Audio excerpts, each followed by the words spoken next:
Bonjour à tous. Moi je vais vous parler donc du futur des effets graphiques en CSS.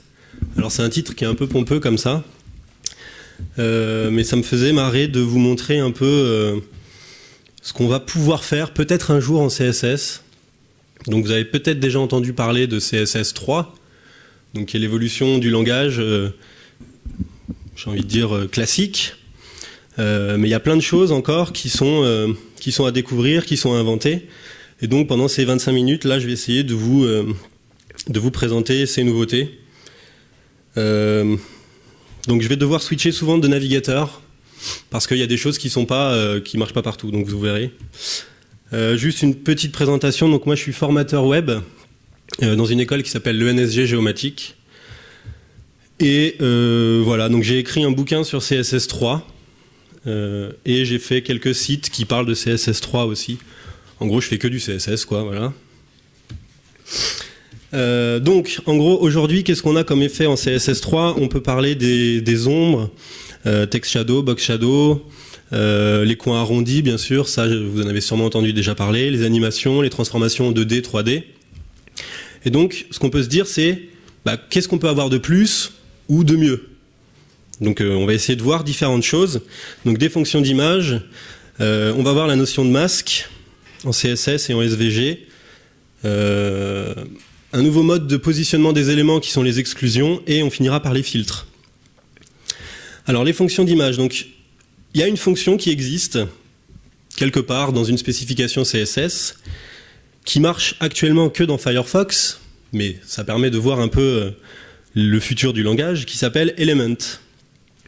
Et cette fonction, qui peut être utilisée après via n'importe quelle propriété CSS, crée une image dynamique à partir d'un élément de la page. Donc elle est dans le module de niveau 4 et elle est que dans Firefox, comme je vous ai dit, donc préfixée. Donc je vais passer sous Firefox pour vous montrer. Donc voilà. Donc ici sur la gauche, j'ai un texte, donc j'ai un élément, un texte avec une image. Et sur la droite, j'ai simplement un élément vide, mais dont l'image d'arrière-plan, c'est le contenu dynamique de l'élément qui est sur la gauche. Et donc si je sélectionne ici, vous voyez que le contenu est vraiment dynamique. D'accord? Donc ça fait un clone, si vous voulez, mais sous forme d'image. Et donc comme c'est une background image, après je peux changer la size, je peux faire le repeat, je peux faire tout ce que je veux avec ça. Donc c'est vraiment pratique. Je vous remontrerai une démo de ça à la fin. Ensuite, les masques. Donc les masques, assez connus, si vous avez déjà utilisé au moins Photoshop, ce genre de choses qui vont vous permettre de masquer une certaine partie d'un élément. Donc les navigateurs basés sur WebKit utilisent déjà depuis 2008 une syntaxe qui était propriétaire et qui tente à être normalisée via le W3C dans un module donc CSS Masking Level niveau 1. Donc tout d'abord, ça reprend la propriété clip qui permet de rogner un élément. Donc ça, c'est du CSS2, donc je passe assez vite. On met un rectangle, on lui donne les propriétés et ça va rogner directement une forme. Voilà. Mais on voit apparaître un truc qui s'appelle clip pass, qui permet soit de référencer un élément SVG, une forme, soit un polygone, donc une shape, qui va être rectangle, circle, ellipse ou polygone, donc à plusieurs points. Et ça, c'est compatible Firefox dans Chrome et depuis peu dans Safari 7 et iOS 7. Et donc, on peut faire ce genre de choses. Donc, vous avez ici une image. Et là, j'ai le code donc préfixé pour WebKit avec clip pass polygone. Et je lui mets les points, donc 50% 0, 100% 38% et ainsi de suite. Et hop, ça me fait un polygone directement. D'accord? Alors ici, vous voyez que lors du survol avec la souris, sur l'image, j'ai une deuxième forme qui est animée. Hop.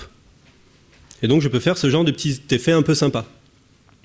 D'accord? Donc ça, je suis dans WebKit, mais vous avez ici le code qui marche dans Firefox. Là, c'est en passant par du SVG directement, mais ça marche de la même façon.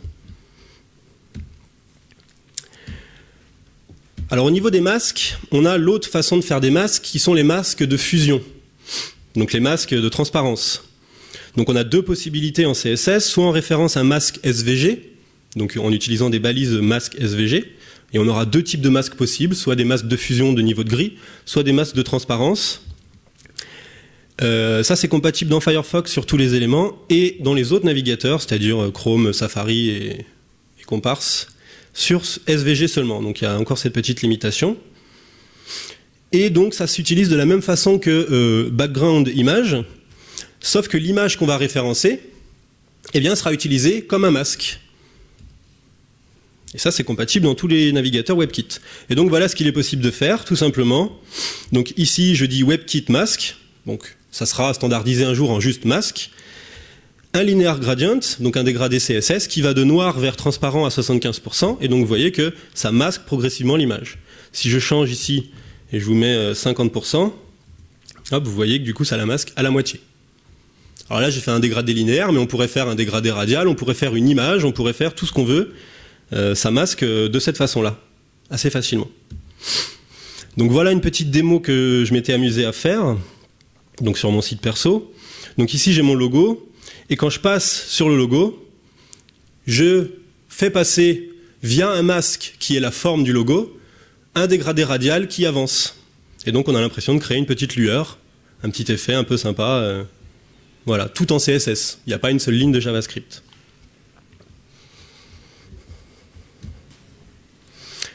Alors, après les masques, les exclusions. Donc, les exclusions en CSS, en fait, elles sont dispatchées en deux modules. Le module des exclusions, donc, et le module des formes. Donc, les modules des exclusions définissent quelque chose qui est similaire à la propriété float, mais un peu plus étendu. Et le module des formes définit, par rapport à cette exclusion, une zone autour ou à l'intérieur dans laquelle le contenu va contourner l'élément. Un float, quand je mets un élément flottant à gauche, l'élément qui suit contourne par la droite et englobe l'élément. D'accord ? Bien là, c'est la même chose, sauf que l'exclusion peut être placée n'importe où, et en plus, on peut dessiner une forme autour. Alors, c'est compatible en partie dans Chrome, et c'est compatible en partie dans IE10 aussi. La première propriété, donc, c'est wrapFlow, qui permet de définir l'exclusion. Donc c'est comme si c'était le float en fait. Donc ça définit l'exclusion de la page, peu importe sa position et son mode de positionnement. Donc que vous utilisiez des positionnements absolute, des positionnements flexbox, grid, enfin tout ce qui va peut-être arriver un jour, ça marchera de la même façon. Et donc ça avait été anciennement appelé float position, mais ça a changé. Et donc ça c'est compatible IE10. Donc pour la démo, je vais switcher sur IE10. Voilà. Magnifique. Et donc, ici, j'ai un texte et j'ai mis une image qui est centrée dans ma page, qui doit être en positionnement absolute et puis positionnée à peu près au milieu. Et vous voyez que ici, j'ai utilisé wrapFlow boss pour dire ça passe des deux côtés.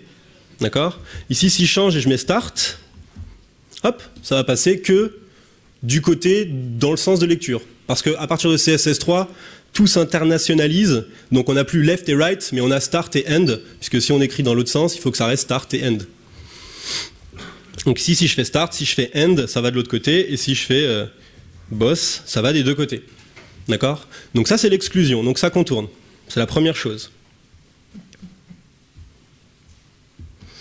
La deuxième chose, c'est, je vous ai dit, les formes. Donc avec shape outside ou shape inside. Et là, on va pouvoir lui passer, de la même façon que ClipPass tout à l'heure, une forme qui va définir la forme de cette exclusion et donc faire le contenu contourner cette forme. Donc on utilise les mêmes formes que tout à l'heure, rectangle, cercle, ellipse ou polygone. Et ça, c'est compatible dans Chrome 28. Alors ici, j'ai mis permet d'extraire une forme basée sur la couche alpha d'une image. Donc ça, on verra ça juste après. Donc en gros, voilà ce qu'il est possible de faire. Donc vous voyez ici, j'ai une image, là, la bière. Et donc j'ai défini mon exclusion avec un float, ici, tout simplement. Et avec shape outside, polygone, et je lui mets tous mes points, eh bien, automatiquement, il va contourner la forme de la bière. Ou, ici, pour la pizza, je lui ai juste mis un circle, en fait. Et hop, ça contourne le texte. D'accord ? Alors, ce que je vous disais juste avant, ici, là, c'est que très récemment, on peut maintenant, mais c'est très récent, donc, mais on peut le tester, extraire une forme basée sur la couche de transparence d'une image. Donc ici, typiquement, le polygone, j'ai dû le trouver. D'accord, je l'ai mis dans Photoshop, j'ai trouvé mes points, et puis j'ai compté en pourcentage combien ça faisait pour faire ma jolie forme. Et donc vous voyez qu'en dessous, j'ai mis en commentaire ici shape outside, URL, et puis l'image de la bière en .png. Et lui, automatiquement, il va récupérer la transparence de cette image pour en faire une forme. Alors ça marche dans les WebKit Nightly, que j'ai téléchargé hier soir. Et donc si je décommande ça, et que j'enlève ça, bah vous voyez que ça marche, il fait le contour de ma bière. Alors là, il y a un petit bug qui est dû au pourcentage d'affichage de l'écran. Si j'avais un écran plus haut, ça ferait parfaitement le contour de la bière, mais là en fait, l'image de la bière est légèrement plus petite et lui il prend l'image de la bière à 100%. Donc c'est pour ça qu'on a ce décalage un petit peu sur le contour, mais vous voyez qu'il suit quand même la forme. Hein. Si j'enlève ça, il n'y a plus rien qui suit. Voilà, ça va tout droit. Ok ?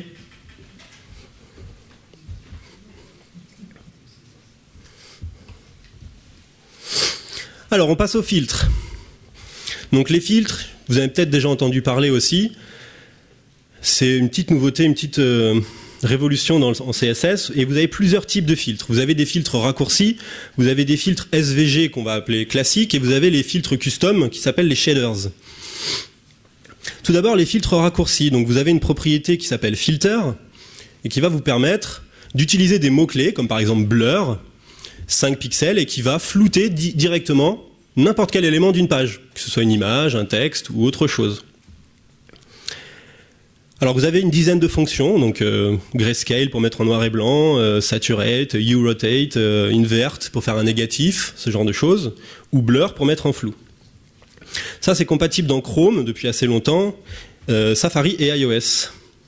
Et donc voilà typiquement ce qu'il est possible de faire. Donc ici j'ai 4 images, et vous voyez que je vais appliquer un filtre niveau de gris plus blur 5 pixels sur les images qui ne seront pas survolées actuellement.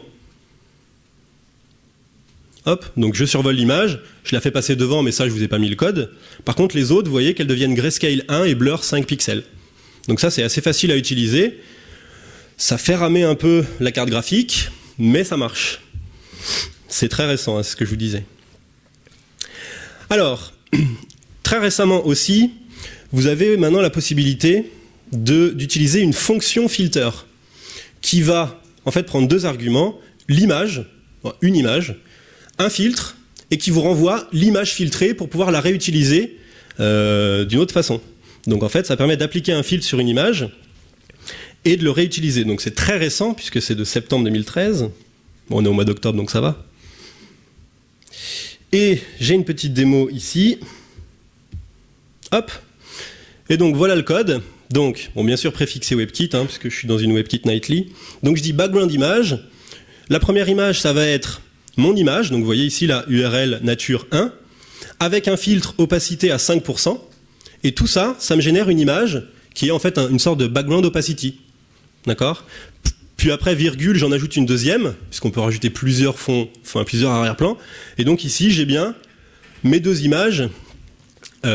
Les 2 sont en arrière-plan du même élément via une transparence. D'accord ? Et du coup, l'intérêt de ça, c'est que je peux bien sûr faire des transitions sur les filtres.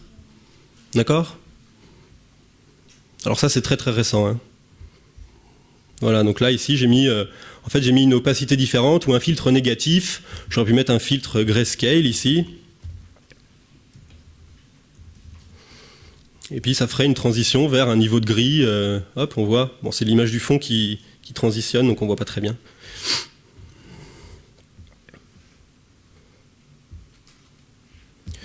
Ok, on continue. Donc ça, ici, ça marche pas. Les filtres SVG classiques. Donc, on utilise la même propriété filter, mais au lieu de lui mettre un mot-clé, on va lui référencer un élément de la page via URL. Donc, soit il est dans un fichier séparé, soit il est directement dans la page, puisqu'en HTML5, on peut rajouter une balise SVG dans le HTML directement. Et donc, on va utiliser des primitives de filtres qui vont nous faire différentes choses. Et en les combinant, on va pouvoir faire des effets un peu avancés. Et ça, c'est compatible dans Firefox sur tous les éléments. et c'est compatible dans les autres navigateurs sur SVG. Ah bah voilà, je l'avais mis. Donc typiquement, donc là vous voyez, j'ai pas d'ombre interne parce que je suis dans Chrome et que ça marche que sur du SVG. Mais si je vais dans Firefox, hop, vous voyez qu'ici j'ai bien une ombre interne. D'accord ? Et donc ça, c'est, voilà le code, en gros, bon je vais pas vous expliquer tout, mais j'ai un filter ici, une balise filter SVG, et puis je vais faire ici un FE-Flood, donc un remplissage avec une couleur, puis je vais récupérer la couche alpha, et puis je vais la décaler un petit peu, je vais lui faire un petit flou, et je vais remerger tout ça avec le fond, pour pouvoir en fait générer mon ombre ici, là. Voilà, si on met ici par exemple 255, ça se trouve. Voilà, l'ombre est rouge. Mais bon, là on la voit pas puisque c'était sur un fond rose, donc c'était un peu con. En fait, ici c'est la couleur de mon ombre, quoi. Voilà. Ok ?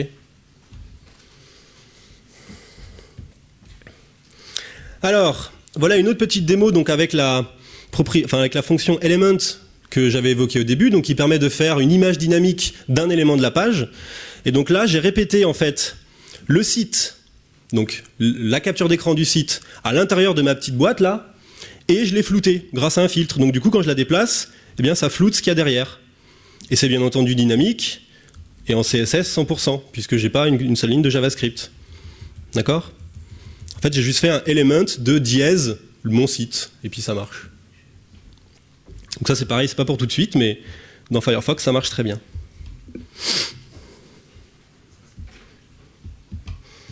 Donc vous voyez ici dans Chrome, bah, ça marche pas, mais ça casse pas le design, c'est juste qu'on voit pas ce qu'il y a à travers. Alors ici, je me suis aussi amusé à faire une combinaison des filtres et des masques. Donc j'ai appliqué un filtre, mais en le masquant via un linéaire gradient, comme je vous ai montré tout à l'heure. Donc ici, vous voyez, j'ai un filtre linéaire, donc on voit que c'est flou en haut et en bas, mais pas au centre. D'accord ? Et là, c'est pareil, j'ai un filtre flou radial, donc c'est net au centre, mais c'est flou tout à l'extérieur, tout aux extrémités de mon image. D'accord ? Donc en fait, j'ai deux images, je les superpose, je la duplique, hein. J'aurais pu le faire avec Element, mais bon, ça marchait pas. Je la mets par-dessus, et celle-ci, je la floute et je la masque. D'accord ? Et du coup, je vois celle qui est en dessous net. Alors, on arrive au filtre avancé. Donc là, c'est les shaders. Une syntaxe un peu plus compliquée. Donc, filter toujours, une fonction qui s'appelle custom et qui va prendre deux éléments, un fichier qui va déformer la géométrie de votre page et une autre qui va s'arranger pour modifier les couleurs. Et ici, on va définir donc 40-40 un maillage pour faire en fait des triangles de déformation. D'accord ? Et puis ensuite, on peut lui passer éventuellement des variables. Donc ça nous permet de faire de la manipulation du contenu et c'est similaire à WebGL. Donc on peut faire un peu de la 3D via CSS. Il faut quand même écrire un peu de WebGL, mais ça c'est un peu caché. Donc le maillage est défini en CSS, c'est le 40-40 ici, là. C'est-à-dire on fait 40 points sur 40 points et lui il fait des triangles entre tous les points. Et les variables sont passées en CSS vers les shaders. Donc là j'ai fait une variable qui s'appelle var et qui vaut 1. Et donc les animations sont possibles. Si je change les variables, je peux faire des ondulations, des choses comme ça. Et donc ça c'est compatible dans Chrome. Donc voilà ce que je vous ai fait, une petite image, et quand je passe dessus, hop, un petit effet drapeau, donc où tous les points sont modifiés dans l'espace via une temporisation. Voilà. Donc ici pareil. Ah oui, là il faut que je le recharge parce qu'il a peu de mal. Hop. Voilà. Hop. Hop. D'accord ? Donc là, on fait de la déformation en fait, de contenu et on passe les variables de déformation pour pouvoir gérer la lumière et tout ça. Et ça marche très bien aussi sur n'importe quel élément. Donc ici, j'ai une image. Ici, j'ai du texte. Hop. Et ça marche très bien. Alors voilà, je vous ai mis quelques ressources. Donc des articles sur les masses, sur les exclusions, sur Shape Outside. Une petite démo des filtres avancés, comme je viens de vous montrer. Et puis un petit polyfill pour les filtres. Donc un polyfill, ça vous permet d'écrire une seule syntaxe et d'avoir quelque chose compatible plus ou moins partout. Voilà, bah, je vous remercie. Les slides sont déjà en ligne. D'ailleurs, c'est ce que je viens de vous présenter. Donc ici, à cette adresse. Voilà. Si vous avez des questions, n'hésitez pas.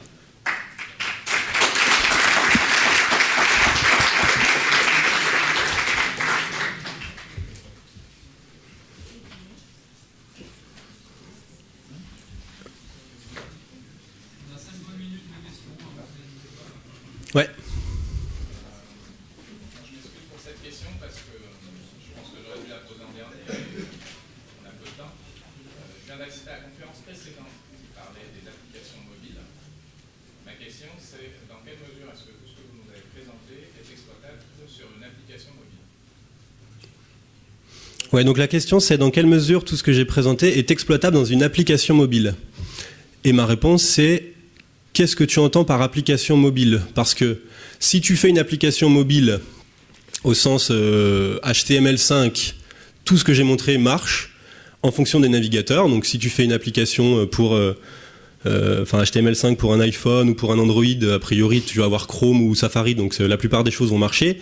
Si tu fais un truc pour Firefox OS par exemple, bah, tout ce que j'ai montré pour Firefox ça va marcher. Après si tu fais des applications natives, je sais pas si c'est possible ou pas, ou s'il faut pas utiliser une WebView, donc un truc qui va t'encapsuler un moteur quand même pour faire ce genre d'effet. Le sujet d'avant semblait faire la promotion des applications natives. En écoutant celui-ci, je me suis dit qu'avec l'arrivée de la 4G, on va peut-être mieux changer les références qu'il nous indiquait précédemment, dans le sens où les inconvénients des web apps, de son point de vue, allaient être estompés par le très haut débit, on va dire comme ça. Donc je me dis que bon, ça peut matcher. Bah là, tout ce que j'ai montré en web app, ça marche, c'est du CSS, donc ça marche déjà. Hein. Mais il n'empêche que les statistiques que tu avais montrées précédemment disaient que les usages d'aujourd'hui, donc pour demain on ne sait pas, mais les usages d'aujourd'hui étaient formels. On passe la majorité de son temps à utiliser des applications natives sur un mobile que des applications web. C'est peut-être parce qu'il y en a plus aussi, je sais pas. D'où ma première question. Oui. Non, mais là, je peux pas plus te répondre. Après, j'ai pas l'expérience des applications natives assez pour te dire si c'est mieux ou pas. Et si j'ai bien compris, en résumé, si on veut développer un contenu quelconque, mais initialement sur une application native, on est obligé d'utiliser une espèce d'émulateur pour pouvoir intégrer ces fonctionnalités. Bah, tu as besoin d'un moteur de rendu, ouais. Il y a deux questions, une là, ouais. C'était juste pour te demander laquelle de toutes les fonctionnalités tu trouves la plus intéressante. Personnellement, c'est Element. Celle qui permet de reproduire un élément de la page, celle-ci là. Je trouve que celle-là est vraiment très intéressante. Parce que là, là je peux pas le faire, mais si, voilà, je me déplace n'importe où et c'est vraiment dynamique. C'est-à-dire, si l'élément se sélectionne, c'est sélectionné. Tu vois, et pourtant, ce qu'il y a en fond, c'est juste une image. Sachant que cette image, je peux lui appliquer des filtres, je peux lui appliquer des masques, tout ce qu'on a vu après par la suite. Donc c'est vrai que c'est assez impressionnant. Je trouve.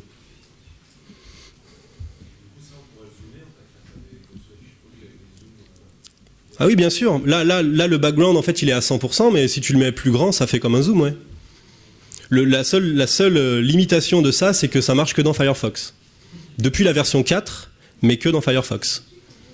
Donc malheureusement, on peut vraiment pas l'utiliser aujourd'hui. Dans les effets que tu as montrés, où est-ce que tu trouves tous les pourcentages, les décalages qu'il faut pour un effet de page qui se tourne comme ça? Quel effet? Les derniers, sur les filters. Ah, bah là j'y suis vraiment allé à tâtons. D'accord, faut y aller à tâtons. Pour cela, là. C'est là qu'en pratique. Mais là, ça c'est très très expérimental. En fait, je suis parti d'un truc qui a été fait par Adobe, qui s'appelle le CSS Filter Lab, où ils ont montré quelques petites démos qu'on pouvait faire avec les shaders. Et donc, je suis parti, j'ai regardé le code qu'ils ont utilisé, et j'ai essayé de comprendre quel morceau de code faisait quoi. Et du coup, j'ai retiré ce qui m'intéressait, et j'ai réussi à faire ça. Mais j'ai pas fait ça en 5 minutes. D'accord, et même l'effet drapeau? L'effet drapeau, c'est pareil, oui. J'ai mis quelques petits moments avant de bien avoir l'effet drapeau, ça partait n'importe comment, tout ça. Donc là, c'était à tâtons, parce qu'il n'y a pas encore vraiment de tuto qui explique vraiment comment il faut faire. Et puis surtout, il y a un gros problème à ça, c'est que le moteur donc, de Chrome, qui est maintenant qui s'appelle Blink, qui était anciennement WebKit, mais qui est maintenant Blink, les développeurs en fait, de Blink ont dit « Nous, les shaders, on les avait avant, mais on va sûrement les enlever. » Parce que ça pose des soucis de sécurité. Donc c'est encore en train d'être discuté. Est-ce qu'il faut les laisser ou est-ce qu'il faut les garder? Est-ce qu'il faut réfléchir à une autre façon de faire ou voilà. Donc c'est vraiment très très expérimental. Voilà, c'est... Moi, mon avis, c'est sans polémiquer, hein, c'est qu'au final, si c'était simple à faire, oui, sinon c'est peut-être beaucoup de... Alors après, ce qu'il faut voir aussi, c'est que ici le drapeau par exemple, moi j'ai passé quelques temps à essayer de comprendre comment ça marchait et tout ça, j'ai dû le faire, mais si vraiment ça se démocratise, ben un jour il y a des gens beaucoup plus intelligents qui vont faire des petits morceaux de code, qui vont dire bah, si vous voulez un drapeau, vous prenez ce bout de code là, si vous voulez ci, vous prenez ça, et puis avec des paramètres qu'on aura juste à changer pour que ça marche. Ça va se simplifier, mais pour le moment, c'est vraiment encore le roots, quoi. C'est... Oui, voilà, c'est ça. Au début, quand le JavaScript, fallait tout faire à la main, même un simple over, fallait le faire à la main, quoi. Ok, merci.